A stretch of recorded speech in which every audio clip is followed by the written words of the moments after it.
mengenai keterdapatan dan mobilitas REE, karena REE ini kalau sekarang banyak orang lihat REE sebagai resources yang lagi dicari-cari, saya dari sisi hidrogeologi sebagai environmental tracers. Di beberapa paper jurnal, mobilitas REE yang tidak semobile FEMN yang gampang berubah, ya kondisi redox, tapi kalau REE mungkin hampir sama kayak isotop sebagai tracking trace asal usul mungkin fluida dan reaksinya dengan aquifer, material aquifer atau batuan. Nah, kebetulan ini baru dibikin 2 malam yang lalu, Pak, karena ada laporan penelitian tahunan harus submitnya tadi malam jam 23.59. Begitu mau submit, ada pengumuman di WAG penerima dana riset ITB diundur. Aduh, ITB ini. Karena servernya kan ITB sempat down. Tadi malam servernya down, Edunex nggak bisa, email ITB ACID nggak bisa, karena ada mati lampu. Ya jadi udah agak begadang, ya udahlah saya share dari sini dulu aja. Ini pertanggungjawaban research yang akan ada pameran poster di minggu pertama, minggu kedua Desember. Posternya lagi disiapkan, ya. Tapi isinya lebih kurang seperti ini. Jadi kami di lab dengan dukungan peralatan melakukan riset mengenai keterdapatan dan mobilitas REE di Cekungan Bandung. Kenapa Cekungan Bandung? Pertama, dikelilingi gunung api yang masih aktif, ada fluida geotermal juga, ya. Terus ada sedimen, endapan danau yang dominan lempung yang mungkin menjadi trap atau penjebak penangkap REE yang terlarut. Terus ada eksploitasi air tanah, ya, dan kota, karena sebagian REE juga mungkin larut dari limbah-limbah elektronik dan rumah sakit. Jadi limbah elektronik dan rumah sakit di beberapa jurnal menjadi source kehadiran REE. Ya. Ini mungkin outline-nya, ya. Ya, jadi kami melakukan analisis RE ini, ya. Ntar saya pakai laser pointer aja yang di air, dan nanti lanjut di sedimen di tahun kedua, karena ini 2 tahun risetnya. Riset 2 tahun, yang tahun pertama di air, tahun kedua nanti di sedimen. Kita pakai ICP-MS karena ICP-MS bisa tracking dalam PPT, part per triliun, dan REE dalam larutan biasanya kecil, tapi penting untuk penjejakan asal usul fluidanya. Ya, dari sisi lingkungan, apakah ada air sumur dalam yang mengelilingi kandungan RE yang artinya ada koneksi dengan limbah di permukaannya. Gitu. Nah, sampelnya karena di Bandung banyak gunung api, ada air dari kawah, mata air panas, mata air dingin, sungai, dan sumur. Ya, itu kira-kira apa itu REE buat teman-teman yang belum tahu REE, rare earth element, itu unsur tanah jarang yang sekarang harganya mahal, biasanya apa ya, untuk advance material maju itu ada 15 unsur yang dikategorikan sebagai REE golongan lantanida, mulai dari tidak ambil contoh dari tempat timbunan sampah yang di mana yang udah tutup itu. Nah, itu belum, Pak, belum. Nah, kalau itu mungkin kita lanjut di tahun yang untuk membandingkan dengan sampah itu kan sampah kota kan itu. Iya, iya, betul. Kita sekarang fokus masih yang natural, di jalur-jalur naturalnya. Nanti kita coba bandingkan apakah ada perbedaan REE ataupun pola spider diagramnya dari REE-nya berbeda. Iya. Untuk penentuan kontaminasi, ya. Nah, ini REE dari golongan lantanida mulai dari scandium, yttrium sampai lutetium, ya, Lu. Nanti kita lihat. Nah, berdasarkan literatur di kerak bumi itu kita punya sekian ppm, ya, masing-masing LA berapa ppm, ya, sampai kalau air di laut dalam ppb biasanya 0,0 sekian ppb, karena terdilut oleh air permukaan dan air hujan yang minim REE. Jadi konsentrasinya kecil, hanya 10⁻⁻⁶ ppm umumnya. Ya, ini hasil penelitian dari Lee dan Shinjo 2011. Nah, REE alami itu dihasilkan juga dari sistem hidrotermal. Nah, mungkin di sini juga sistem hidrotermal terbentuk, dan hidrotermal aktifnya berupa gunung api dan geotermal itu ada. Ya, jadi dan mobilitasnya dikontrol oleh aliran konveksi karena panas ada efek buoyancy, ya, karena dipaksa naik karena perbedaan densitas naik, sehingga REE bisa terjebak juga di air tanah di dekat permukaan. Ya. Dan kedua, leaching. Kalau di zona-zona tertentu leaching itu terutama yang pH-nya sangat asam, pH-nya asam biasanya akan ada pengayaan RE karena terlindi. Ya, ini mobilitas REE, dan di air itu membentuk ligan senyawa kompleks, biasanya misalnya salah satunya diganti oleh REE. Ya, ada senyawa hidroksida kompleks, dan ada kaitan dengan ion utama atau anion sulfat dan klorida. Ya, sulfat dan klorida, dan beberapa hal yang penting adalah membentuk koloid. Nah, koloid besi dan aluminium, ya, dalam kondisi tertentu ini leach lagi. Jadi mobilitas RE seperti itu, dan ada adsorpsi oleh mineral lempung. Nah, di sini untuk belajar mobilitas RE, mobilitasnya seperti apa, di Bandung juga ada endapan sedimen lempung, endapan danau, walaupun mineralnya lempung altrasi, bukan altrasi termal yang tinggi, ya. Biasanya hanya grup halosit, ya, di lempung endapan danaunya, bukan kecuali di daerah panas buminya banyak altrasi argilik, ada altrasi termal. Nah, ini data yang sudah dikumpulkan cukup banyak, tapi belum selesai ke utara, Pak. Ya, semuanya mungkin masih punya kesempatan ngambil ke utara. Nah, ada kodenya di situ. Sampel ini besarnya lingkaran menunjukkan konsentrasi REE, sigma REE, total REE yang 15. Nanti masing-masing harus kita lihat untuk mencari jejak ini dari mana. Ya, jadi yang kode AK itu air kawah, ada daerah-daerah sini, air kawah dari Kawah Cibuni, Kawah Putih itu ada, dan itu sangat tinggi, ya, khasnya daerah hidrotermal, daerah geotermal karena pH-nya juga asam, RE-nya tinggi, tapi juga ada pengayaan RE di air sungai, ya, air sungai. Dan ini yang kode T itu sumur dalam yang diambil oleh Hafiz juga. Ya, selain isotop ngambil untuk uji REE-nya, ada 25 sumur dalam yang kedalamannya lebih dari 60 meter umumnya, ya udah masuk, seharusnya sudah dikategorikan zona confine sebagian besar. Ya, ini nilai RE-nya kecil-kecil. Ya.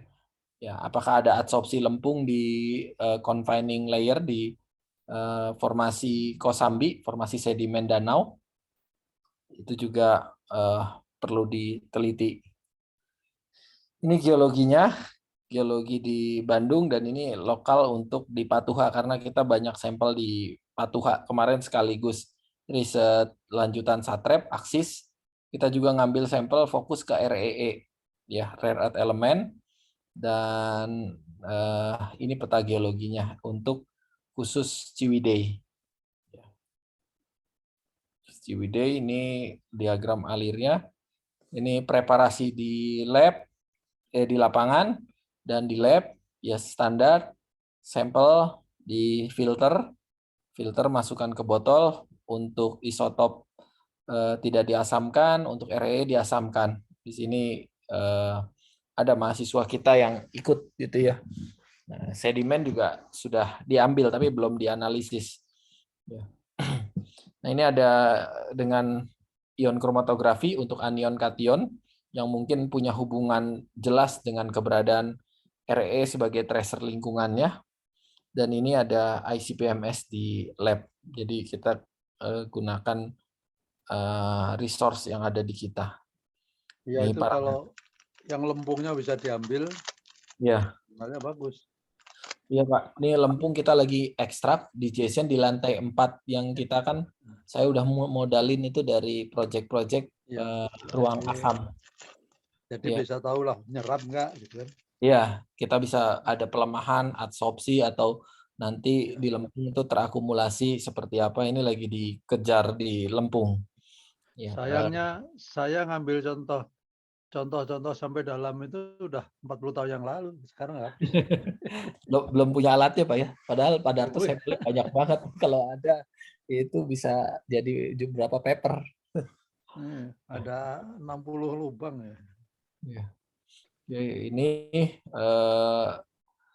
Ini data pengukuran resumenya ya, resumenya nilai TDS yang paling tinggi air termal sampai puluhan ribu ppm. pH-nya di kawah yang sangat rendah, kawah putih, pH-nya 1 ya, 0,42 malah pada saat kemarau tuh. Dan yang lain pH-nya mendekati netral, rata-rata di kawah 2,4. Ya, ini kodenya AK air kawah, AP air panas, tapi yang bukan di kawahnya mungkin di outflow zone-nya, terus AD air dingin, mata air, SA itu sungai, SU itu sumur. Ini konsentrasi anion dan kation resumenya dan unsur logam berat masing-masing Fe, Mn, Al ya, nilai konsentrasinya. Ya, jadi memang kalau kita lihat memang di kawah yang tinggi. Ya ini pasti clear lah ya, seperti itu.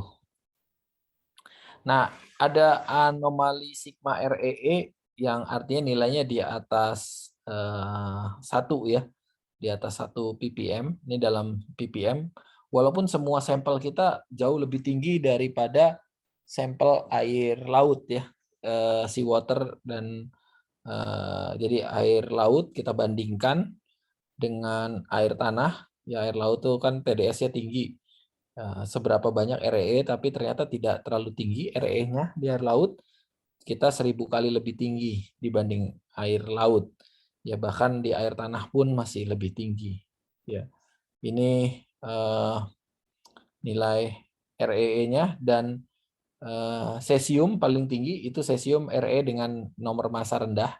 Ya, Lu itu lutium nomor massa yang makin tinggi. Nah, nilai RE ini harus dinormalkan dengan standar.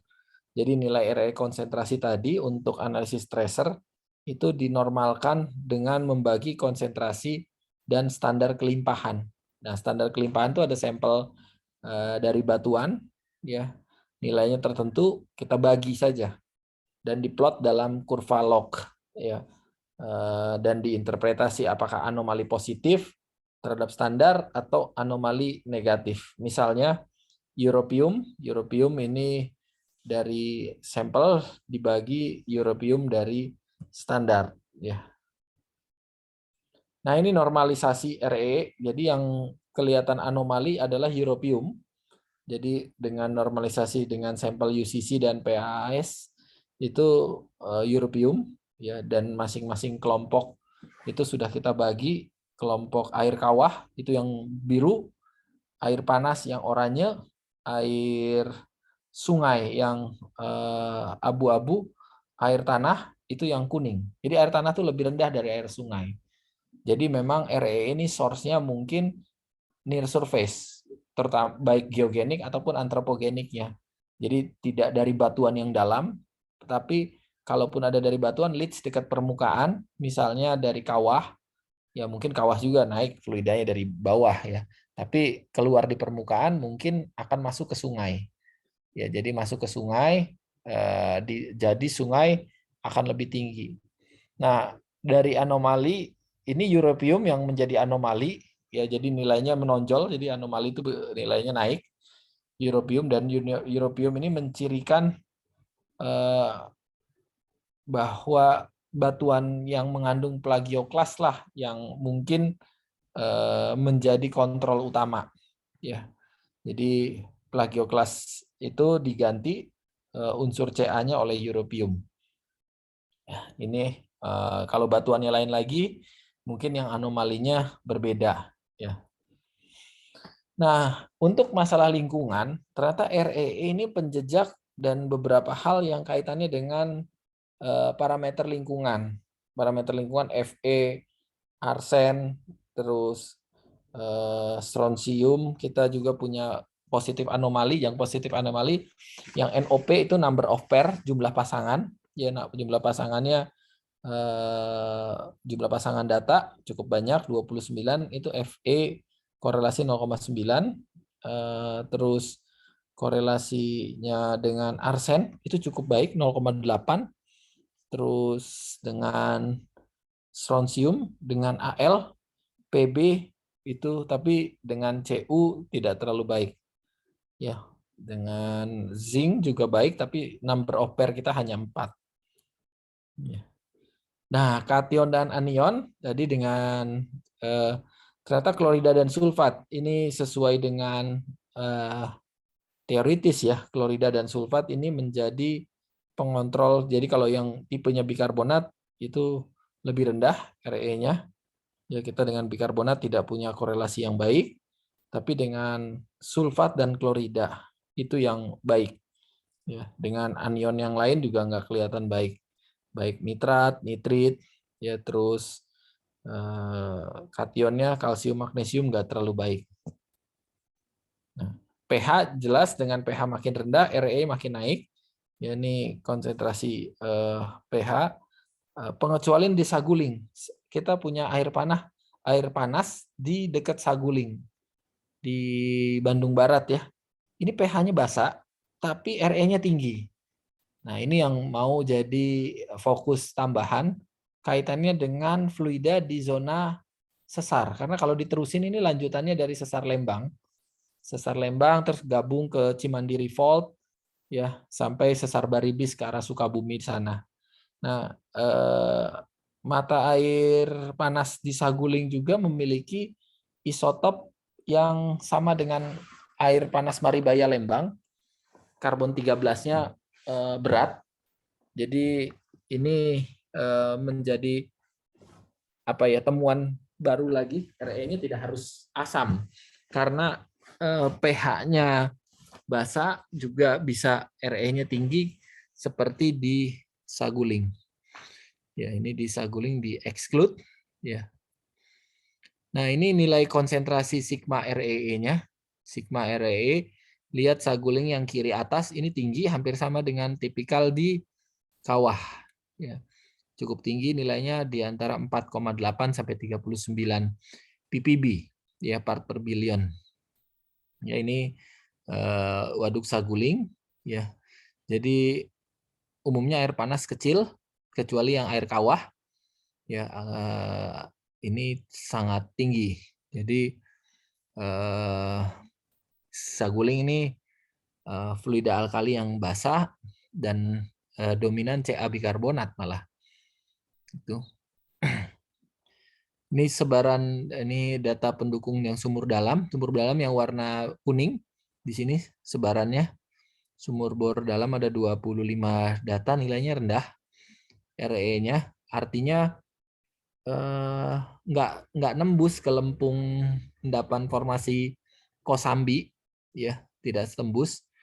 Jadi tapi mungkin ada beberapa yang daerahnya krit.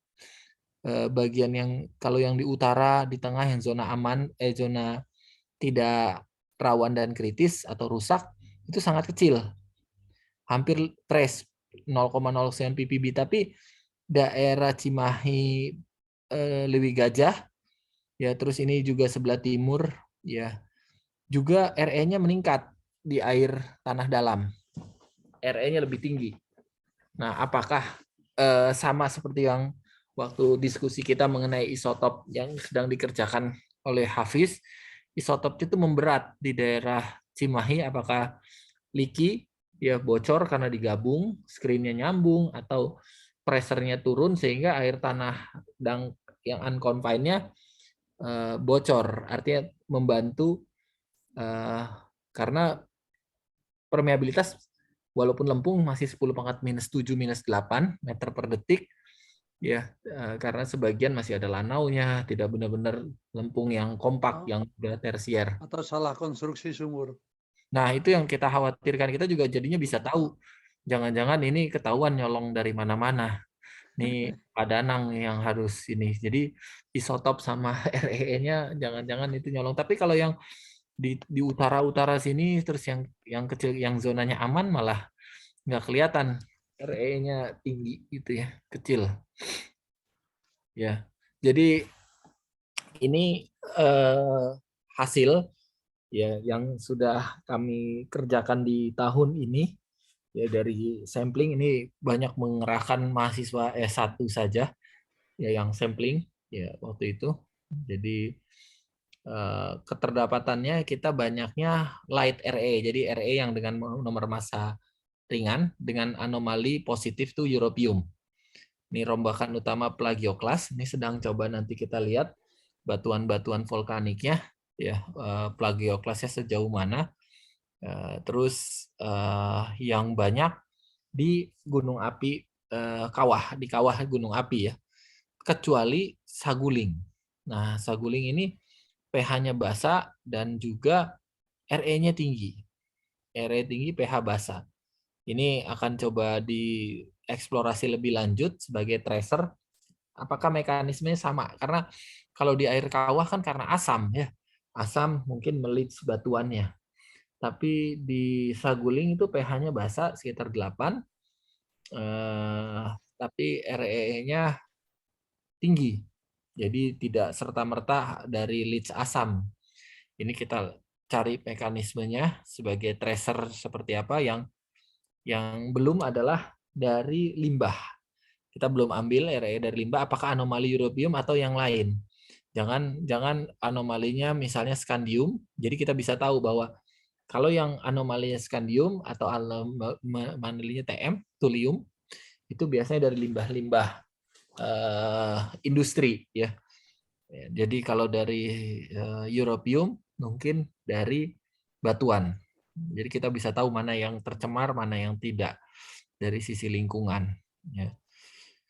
Ya korelasi dengan besi dan Al. Besi dan Al ini menarik karena Al ini biasanya alumina silikat, ya mineral-mineral silikat yang punya layer-layer baik tektosilikat, filosilikat, ya yang ada layer-layernya yang bisa terisi oleh fluida di antara layernya.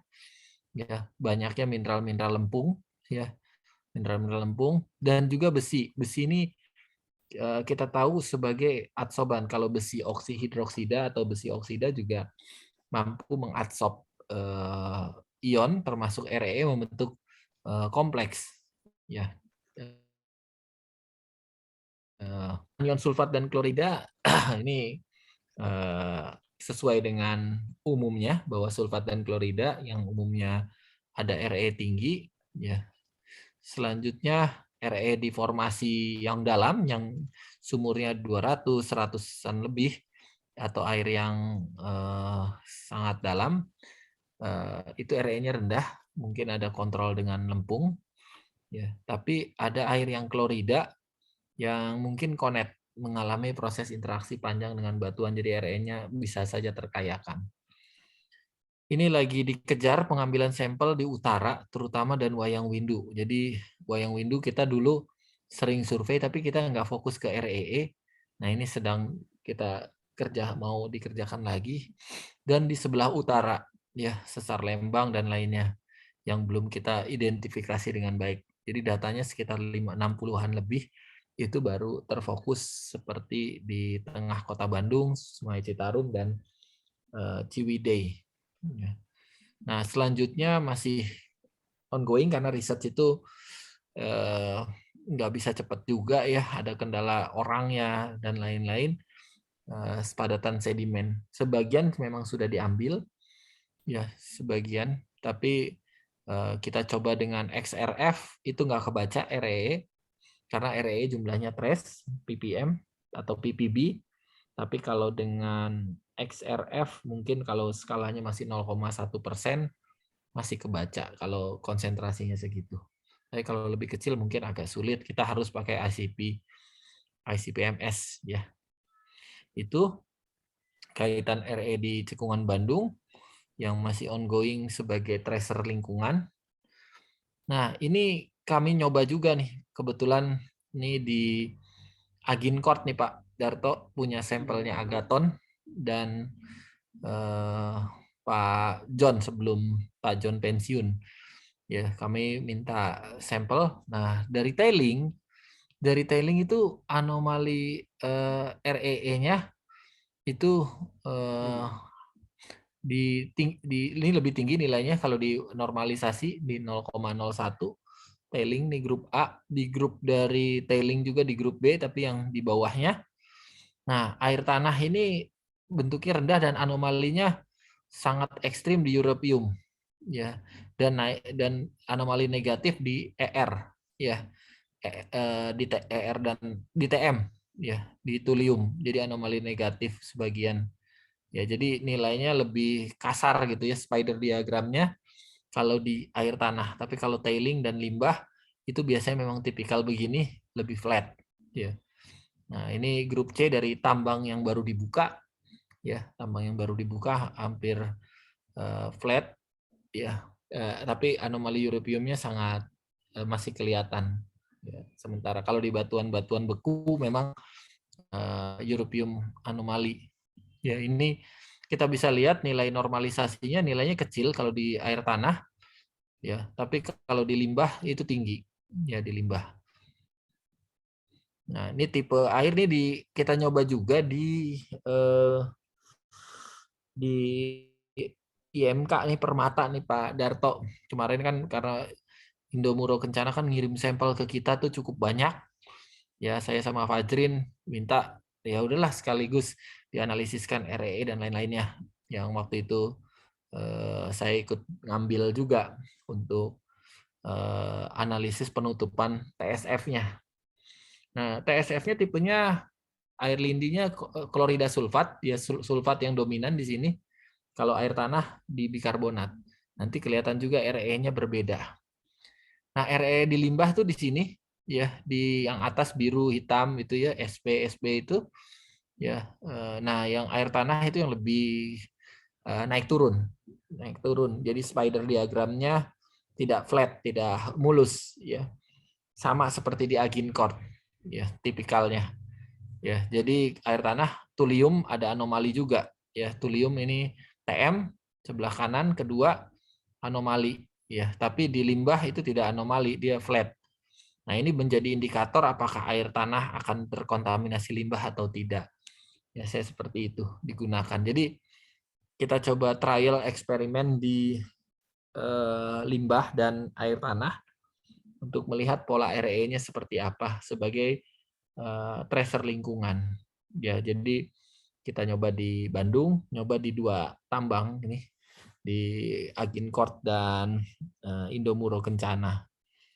Itu ini dibandingkan dengan isotop sebenarnya kalau yang ini isotopnya masuk ke garis ada perkiraan evaporasi, tapi kalau air tanah di meteoric waterline. Ya, kira-kira air limbah ini yang merah itu terpisah sendiri. Ya, ya itu mungkin bahan diskusi kita ya mengenai tema RE sebagai tracer lingkungan, environmental tracer. Nih pustakanya. Jadi buat kawan-kawan yang belajar bahwa RE juga bisa digunakan sebagai indikator lingkungan. Ya mungkin itu silakan kalau ada yang mau didiskusikan, mangga. Izin bertanya Pak Irwan. Ya, mangga Pak Fahri. Kalau ini kan untuk indikator lingkungan nih. Kalau misalkan untuk apa namanya REE yang dicari untuk industri dieksploitasi sendiri, sebagai ya betul. Itu ada batasnya kah kira-kira berapa sehingga dia punya nilai ekonomis? betul. Kemudian banyaknya kan kita sekarang ini lagi dalam proses eksplorasi tempat REE di mana gitu, semua ditampung gitu. Tapi untuk pengolahannya sendiri kita masih blank, belum ada bayangan mau dibikin apa gitu. Jadi ya saya kurang tahu nanti ke depannya seperti apa gitu. Apakah yang penting kita kumpul dulu aja, nanti kalau misalnya udah ada teknologinya baru kita gunakan atau gimana gitu. Itu dulu mungkin Pak Irwan, terima kasih. Iya, terima kasih. Pertanyaannya cukup kritis. Jadi gini, kita sekarang masih tahap, ya untuk apalagi riset ini masih tahap dasar di mana RE itu mobile-nya seperti apa.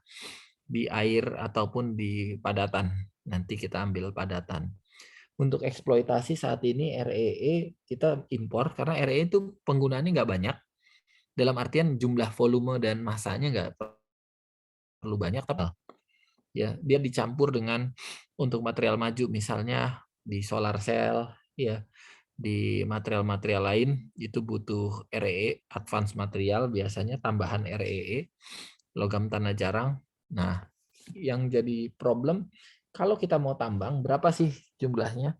Sementara ini di Indonesia indikasinya itu di batuan-batuan granitik, di timah itu ya, di mungkin monasit, ya mineral-mineral di situ di yang tertrap ada REE tertentu. Karena REE itu ada 15 ya yang di golongan LA. Nah, cuma di tiap tipikal granitik ataupun batuan ultrabasa nanti nilai RE-nya berbeda masing-masing. Ya. Jadi apakah misalnya LA akan tinggi di tipikal ini atau yang lain. Jadi sementara ini sebenarnya kita tahapannya mungkin kalaupun eksplorasi masih awal, sangat awal ya untuk penggunaan REE untuk eksploitasi ya. Tapi ke depan apakah RE, karena orang sekarang ada juga tuh yang mau ngekstrak litium dari fluida panas bumi. Ya, dari riset-risetnya. Ya, ESDM juga pernah bikin seminar ya kalau nggak salah mengekstrak litium dari geothermal fluids. Ya kalau di luar negeri mungkin riset itu udah cukup lama. Bahkan mengekstrak emas dari pipa fluida panas bumi. Ya, dalam bentuk elektrum ya tentunya. Nah, RE juga ada kemungkinan bisa diekstrak nggak dari clay ataupun dari air panas ataupun air yang ujungnya tuh air panas ataupun air panas yang nggak mesti dari kawah, tapi seperti yang di Saguling. Airnya tuh pH-nya basah tapi RE-nya tinggi.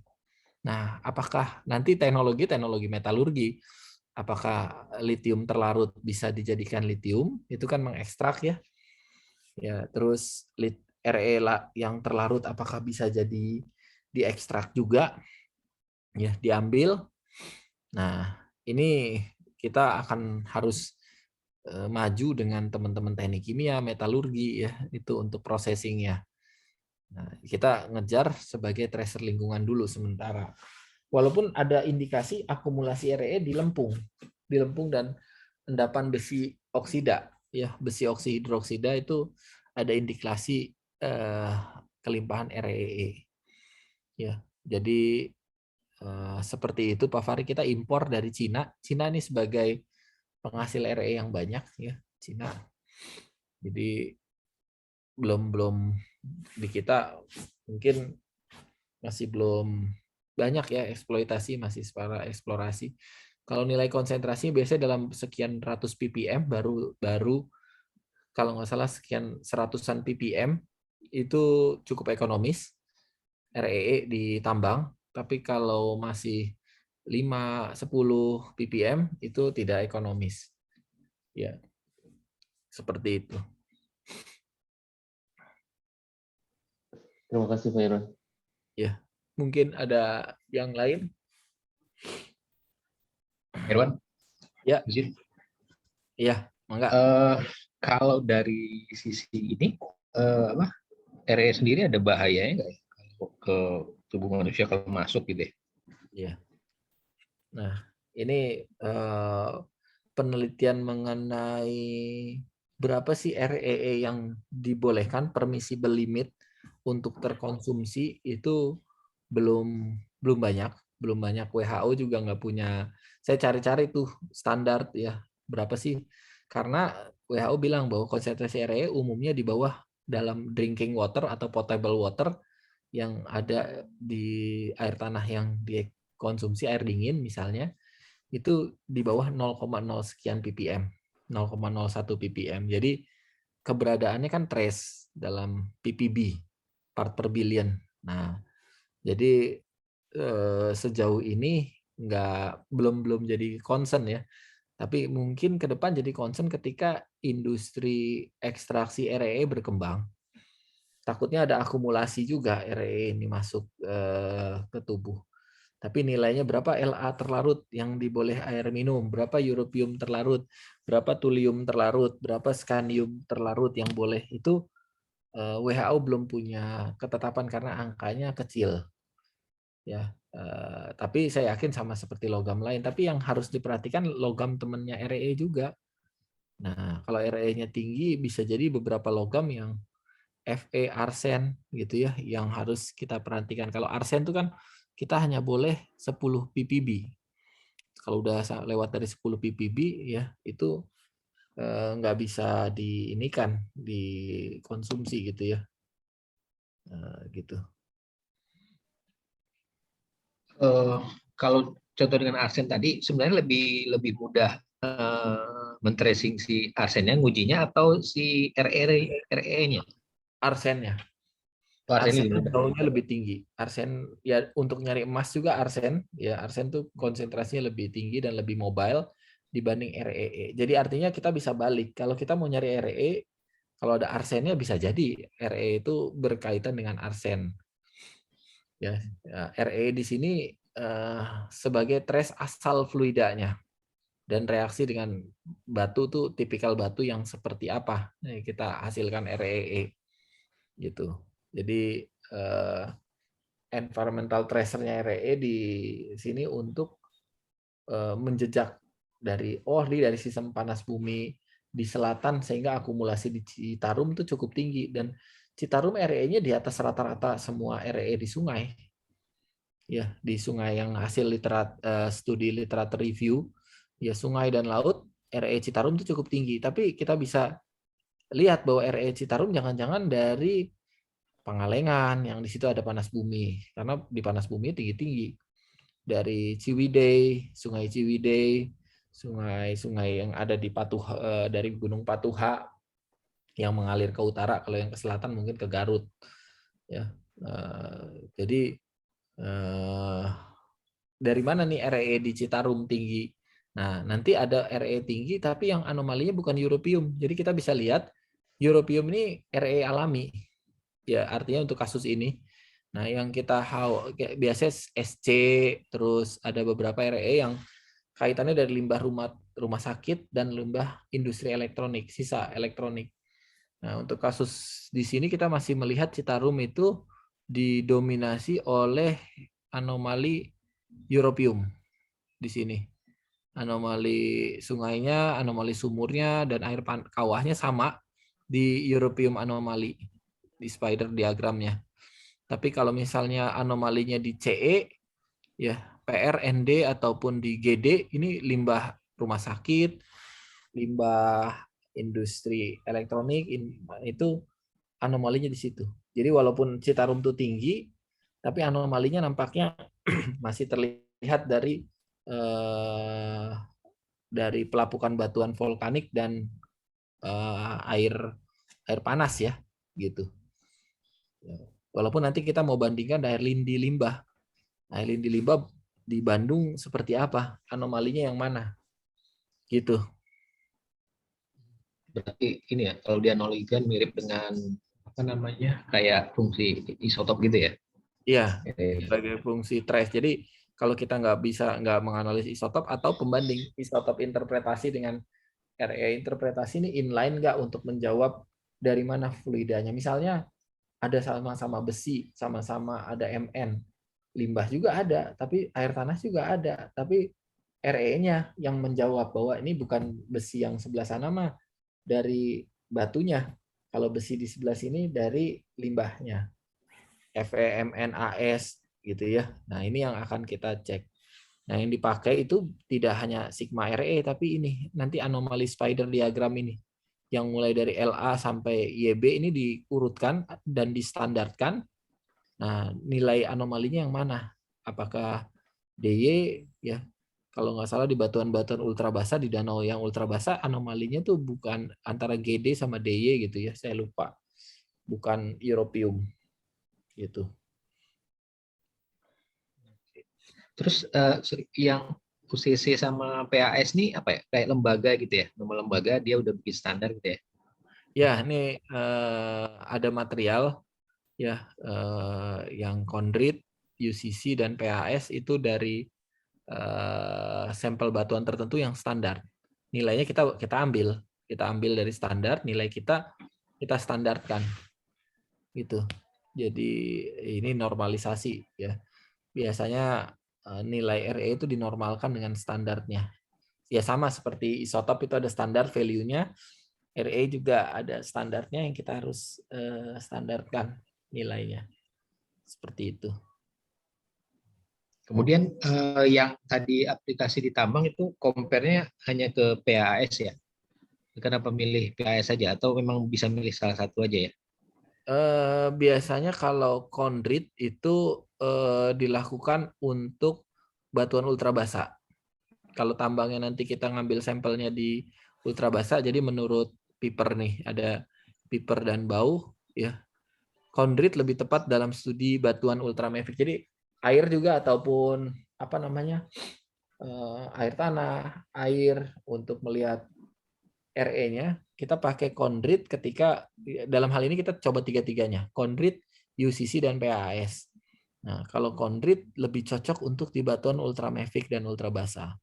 Tapi UCC dan PAS itu untuk yang kayak batuan beku yang vulkanik, terus sedimen yang bukan dari marine gitu, serta air permukaan tuh lebih cocok pakai PAS. Literaturnya gitu.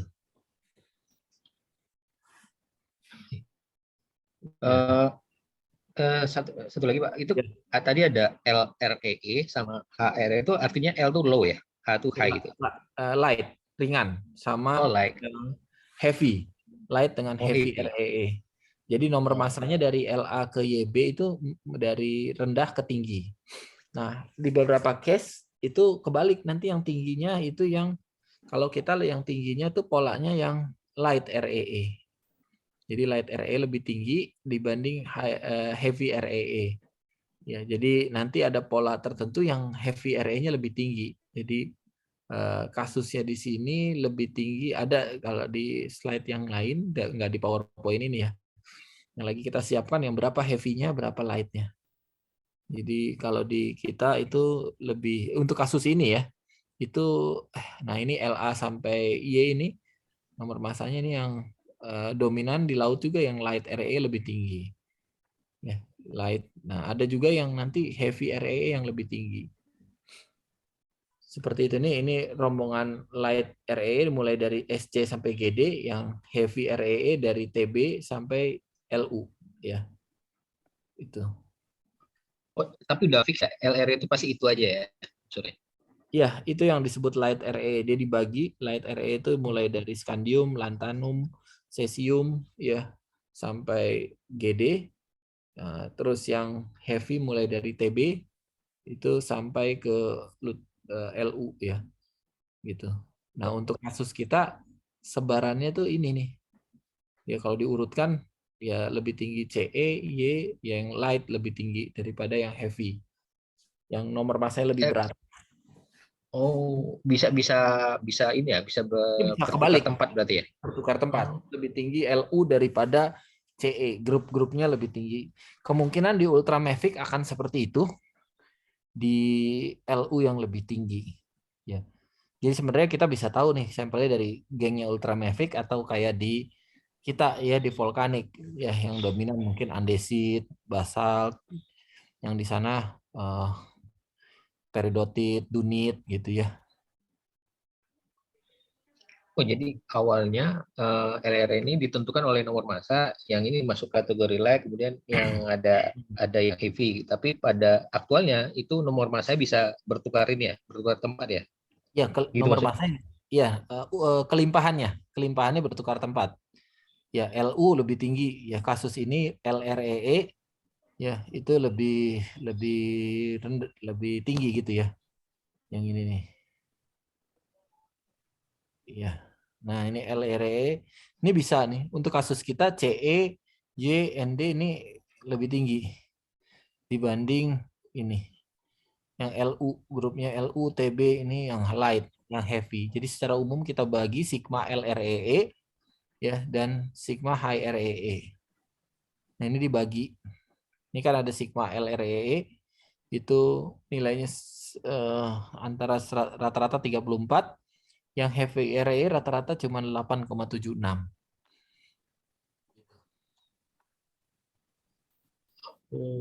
Angka 8,76 itu maksudnya perbandingan dengan standar atau gimana ya? Kalau ini angka absolutnya bukan standar, angka normalnya, angka sigmanya. Kalau dengan standar nanti masing-masing ini dibagi lagi dengan standarnya, karena kelimpahan standarnya beda-beda. Jadi bisa saja anomalinya yang tengah gitu ya, yang europium misalnya, ya, dia masih masuk di light, tapi anomali di situ. Gitu. Ini nilai absolut, belum dibagi dengan standar untuk kelimpahan light atau heavy. Nah, untuk masing-masing tipikal ini dari mana genetiknya, kita bagi dengan standar. Dia punya standar tuh masing-masing. SC, LA, itu ada standar. Oke, gitu. Oke, makasih. Oke. Ada lagi mungkin? Tanya Pak, Akan. masih terkait yang tadi Pak, yang light RE dan heavy RE.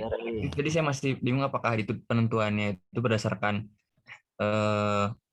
PPB-nya atau memang sudah ada klasifikasinya untuk light RE itu seperti unsur-unsur apa saja dan heavy itu unsur apa saja begitu Pak. Iya. Jadi light RE itu unsurnya SC, LA, CE, PR, ND, PM sampai GD. Ini yang disebut light REE, dari nomor masanya lebih light memang. Ya, ada yang heavy REE yang lebih berat, TB, DY, yttrium, HO, ER, TM, YB, LU. Ini heavy. Nah, konsentrasi nilai hasil pengukuran ini dijumlah. Light atau yang light itu berapa, yang heavy berapa. Sebelum dinormalkan. Ini kalau dinormalkan masing-masing nilainya nanti SC dibagi normalisasi SC-nya dari data Condrit ataupun PAS gitu. Jadi di sini case-nya begitu kita kumpulkan yang grupnya LREE dan grupnya heavy REE, ya itu nilainya yang rata-ratanya light REE itu 34, heavy REE 8,76. Nah, ini kita bisa simpulkan bahwa RE yang ada di kita REV yang light REE. Ya, light ini bukan kaitannya dengan toksisitas ya, tapi nomor massanya lebih kecil. Nah, yang heavy REE lebih rendah jumlahnya. Kelimpahannya gitu. Nah, untuk selanjutnya ini normalisasi. Normalisasi itu setiap nilai LA sampai YB ini punya standar dari Condrit, UCC atau PAS. Kita mau lihat anomalinya itu ada di mana, anomali unsurnya. Jadi kalau nggak ada anomali itu flat, datar. Nah, anomali ini menunjukkan jejaknya. Nah, ini semuanya konsisten anomalinya europium. Jadi air sungai pun masih europium. Misalnya air sungai ini anomalinya berbeda, artinya air sungai ini sumbernya kemungkinan berbeda dengan 3 komunitas yang lain, antara air dari kawah ataupun air dari mata air panas dan sumur misalnya, ya, atau air tanah gitu ya, sumurnya air tanah. Gitu kira-kira. Baik Pak, terima kasih Pak. Mau bertanya lagi Pak terkait yang tadi anomali, ada yang positif, ada yang negatif Pak. Itu berdasarkan data kelimpahannya saja ya Pak ya? Maksudnya yang tadi ada Kelimpahan dibagi dengan standar. Nanti kita kan punya standar masing-masing tuh. Kita bagi ya dengan kelimpahannya. Kalau lebih dari 1, angkanya kita sebut dengan positif anomali. Kalau nilainya kurang dari 1 seperti ini, ya itu disebut negatif anomali. Ya, dua-duanya anomali gitu ya.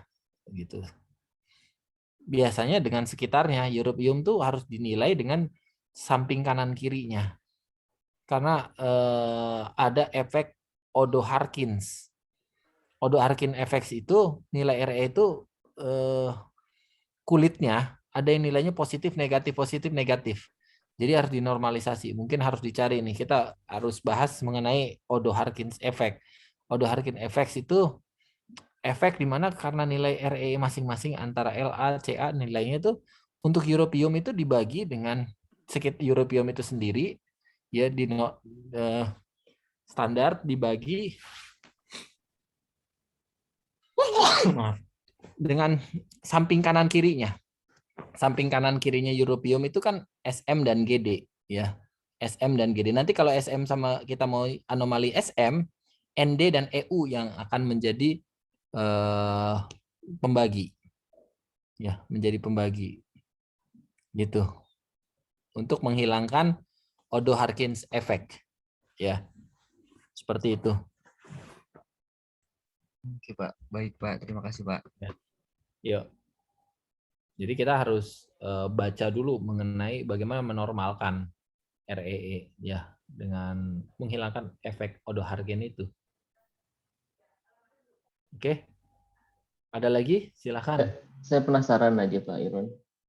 Apakah kita pernah ambil sampel air hujan terus dianalisa ICP-MS untuk tracing REE ini? Siapa tahu areanya termasuk area banyak pabrik atau apa gitu. Jadi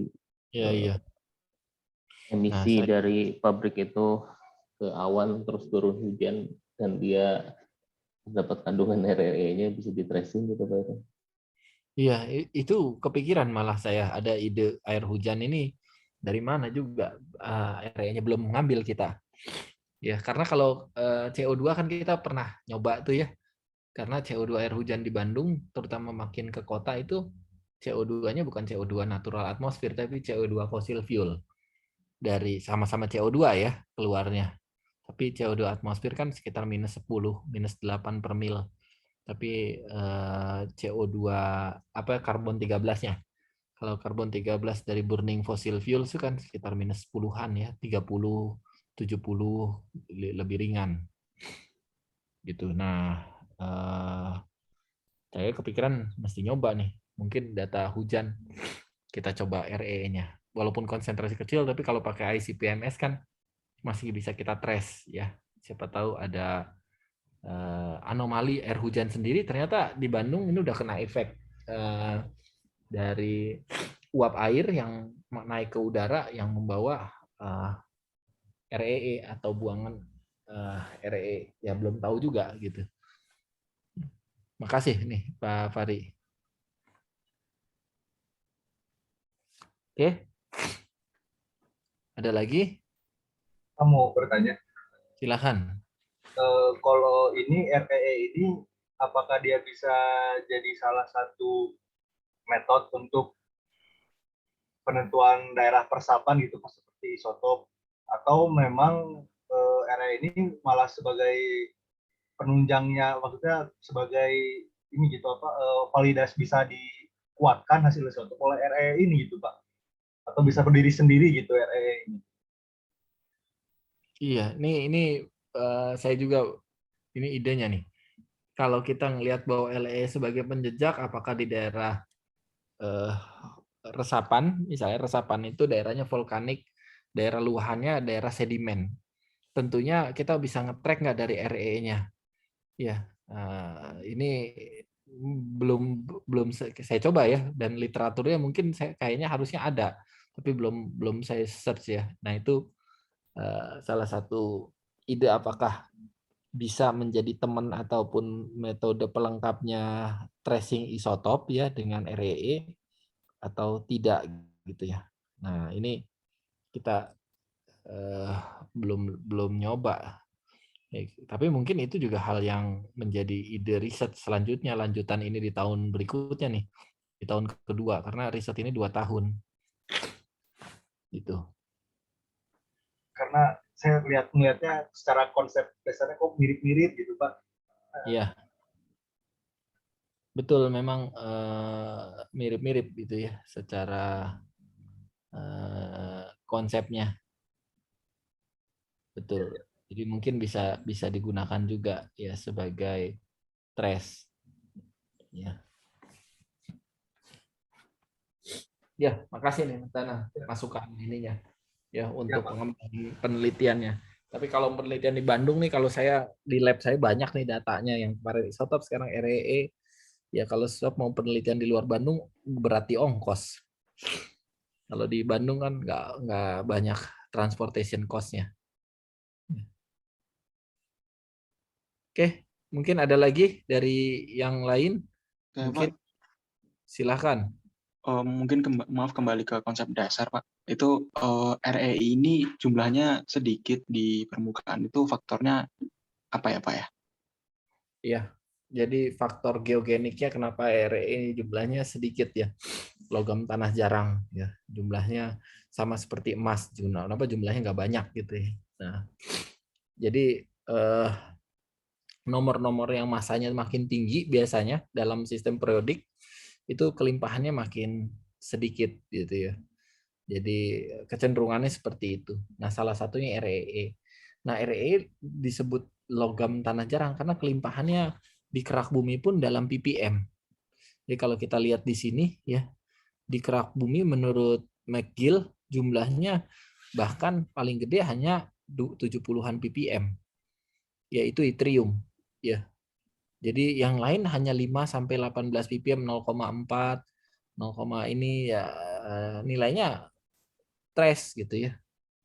Sangat kecil average-nya. Jadi kita sebut dengan rare earth element. Kehadirannya itu tidak dalam ratusan dalam persen ya, dalam ya 0, sekian ppm. Karena mobilitasnya dia rendah. Tidak seperti unsur lain yang mobile ke atas itu tinggi. Jadi mungkin di larutan magmanya sendiri dia ada ya, tapi dia tidak mobile ya, tidak mobile membentuk ion ya, senyawa ion yang terlarut sehingga jumlahnya terbatas. Biasanya kalau yang mobile kan akan dekat permukaan itu tinggi, Fe itu tinggi ya. Jadi mobilitas ya seperti itu. Kira-kira dan di nature-nya larutan magmanya sendiri RE juga udah kecil, ditambah mobilitasnya rendah sehingga kelimpahannya juga nggak banyak gitu ya, nemu RE. Tapi penggunaannya belakangan dengan material-material maju mereka butuh RE. Nah ini yang disebut menjadi penting gitu ya RE itu. Berarti kalau hubungannya dengan densitas ini ya Pak ya, hubungannya dengan konsep pembentukan lapisan-lapisan bumi itu Pak ya. Jadi semakin inti bumi kan densitas semakin tinggi, jadi kelimpahan material unsur-unsur dengan massa tinggi itu semakin dalam gitu. Jadi butuh fenomena tertentu yang membuat mereka tuh muncul ke permukaan gitu Pak. Iya, butuh fenomena. Tidak bisa begitu. Karena bisa saja di dalam pun tidak ada loh ya. Iya, kecil juga. Dia jumlahnya juga sedikit, ditambah mobilitasnya kecil. Kalau dilihat dari sebaran ya, tapi keberadaan bisa juga tidak. Ya. Uang yang kita simpan mungkin nggak banyak, tapi sering belanja ya kayaknya kaya. Ya.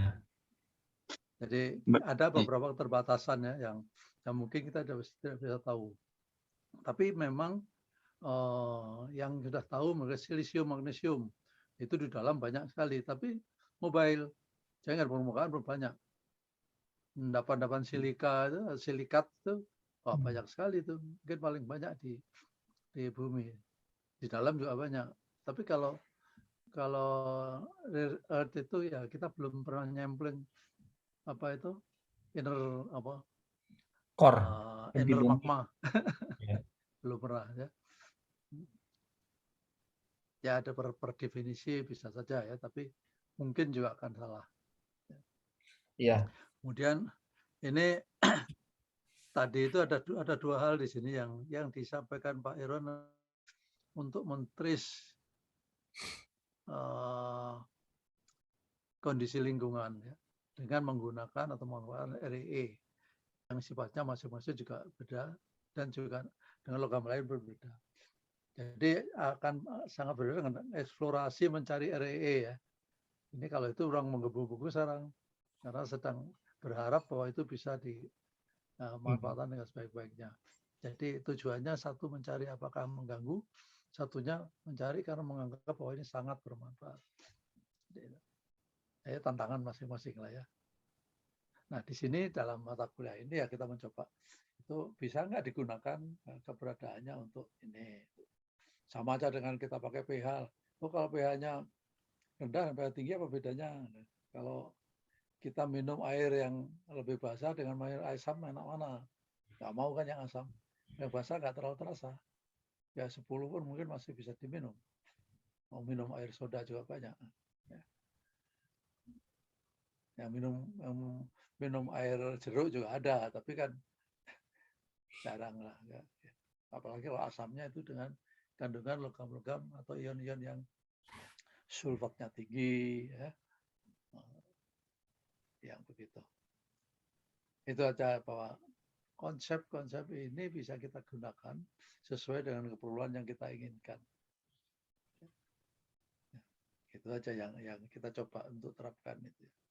Tapi ada bisa yang misalnya, nggak bisa ini untuk mencari itu. Oke, tambahan dikit aja untuk ini konsep berpikir kita. Makasih Ya. Pak Irwan. Ya, makasih Pak Darto. Nah ini di sistem periodik nih. Grup REE itu ada di mana ya? Ya, jadi di LA ini ada dari CC, PR, ND, PM sampai ke LU ya grupnya. Ya. Nah ini makin ke bawah kanan itu makin besar nomor massa. Ditambah lagi jumlah REE di inti artinya di bawah di kerak sini di inner core di magma juga jumlahnya kelimpahannya sedikit, ditambah mobilitasnya rendah. Mobilitas kelarutannya juga nggak tinggi. Ya, mobilitasnya tidak banyak. Source-nya juga nggak banyak. Gitu. Ada kecenderungan seperti itu, makin ke sini sedikit nih jumlahnya. Gitu. Ya, ada lagi mungkin yang mau didiskusikan, disampaikan? Ya. Kalau nggak ada, ya itu beberapa metode tools yang kita gunakan untuk menganalisis masalah hidrogeologi lingkungan. Jadi nggak hanya kontaminan itu sendiri, karena beberapa kontaminan yang antropogenik itu senyawanya sama dengan yang geogenik. Fe, Mn, apalagi arsen, Cr, itu ada yang antropogenik, geogenik.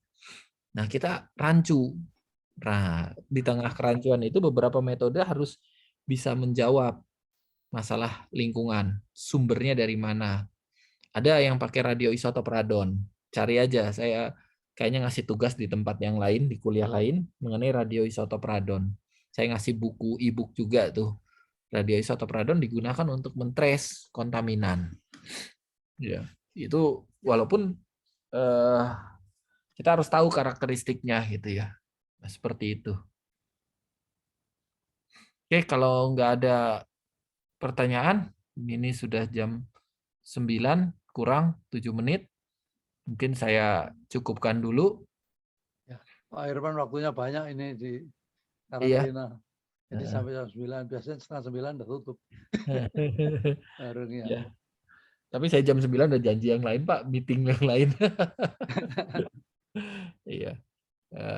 Pak Sigit Sukmono ngajakin diskusi karena saya nggak bisa hadir yang ketemu sama Timor Leste, beliau ngajakin ya udah diskusi sedikit untuk kerjasama karena Timor Leste-nya juga punya mahasiswa, ada calon mahasiswa yang mungkin bisa sekolah di ITB, tidak hanya lab ya. Kalau ada mahasiswanya sekolah, mungkin bimbingannya. Ya, Menteri Pendidikan udah pernah sini kan? Menteri Pendidikan Timor Leste, tapi udah 3 tahun yang lalu. Ke ITB, Pak ya? Iya. Ya. Ya mudah-mudahan bisa menjalin kerjasama. Mereka ya kalau ke kita yang mungkin satu lebih murah dibanding kalau ke Australia atau yang lain. Ya, kayak nguji sampel mereka juga ternyata selama ini ngirim ke Australia, Pak. Jadi lab yang kayak ini nggak ada katanya ya, kirim ke Australia. Nah, sama Australia ya harganya harga Australia. Harga bule ya. Ya harga bule, kalau kita harga bule potan harganya. Nah, udah sekarang udah dekat dengan tim-tim Timor Leste ke sana aja sekali. Tinggal nyebrang berapa pulau lagi, Pak. Ada Sumba, habis itu Flores, habis itu ke selatan sedikit Timor. Ya.